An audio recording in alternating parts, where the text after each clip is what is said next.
I thought we did a lot of great things tonight.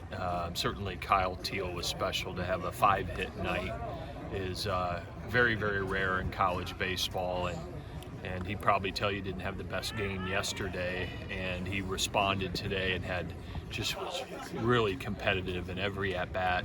The double down the left field line with 2 strikes, he could put a good swing on that ball, and just proud of him. Ethan Anderson certainly drove in 4 or 5 runs collectively throughout the lineup. A lot of guys did a nice job. Colin McKay, the young freshman, got a chance to start again and did some good things certainly, and some things he needs to learn from and get better. And I thought our bullpen came in and did a really nice job. It was good to see Jay there in the 9th inning. He had only pitched once in the last 10 games coming in the middle of the week, and so we wanted to get him out there in both of these games and get him ready for the go for the weekend. And after the first 2 walks, he settled in and really pitched great baseball. So certainly proud of our guys that you win back-to-back midweek games. That's not easy to do, but our guys came ready to play, and looking forward to ACC play again this weekend. When you have these 2 midweeks in a week, and you have a series coming up at home, a big series, does it require some extra focus to?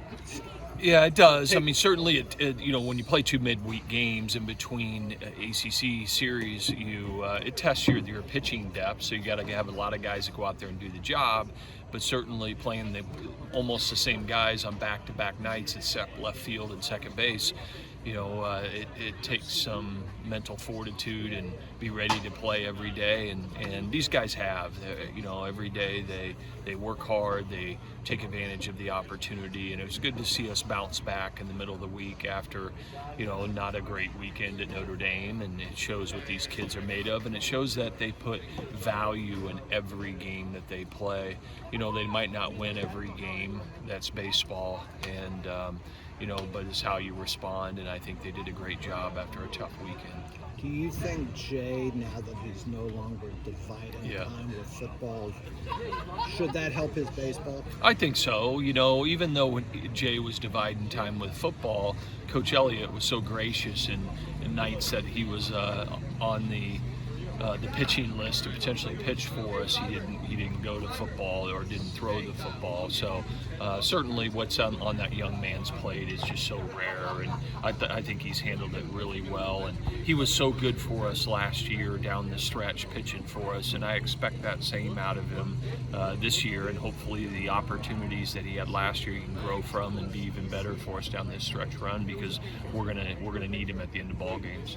You will have an opportunity this weekend against the Duke team that's won 7 in a row to retake the Coastal lead. Just your thoughts on that series and the challenge? Yeah, we've always had great series with Duke. They got another really, really good ball club. They're playing really hot as of late, and that's because they have talent both on the pitching staff and position player-wise. And they're playing. It appears to me that they're playing very consistent and playing with a purpose, and certainly it's going to take our best to win the series. So we'll look forward to Friday night and the opportunity that we have against a great ball club. And we're both right at the top of our division, and certainly this puts a lot of emphasis on this weekend with them. I think more often than not, if you play any series late in the year, there's going to be something at stake. But to know, does it add a little something to it when you definitely have something? Sure, it does. We have 3 weekends left, and this is a big one just because we're neck and neck with each other in the league standings, and you only have 9 more opportunities in league games. And so we just have to come ready to play each and every ball game and play our good, consistent baseball. If we do that, we'll have opportunities, and we'll see what the weekend brings us.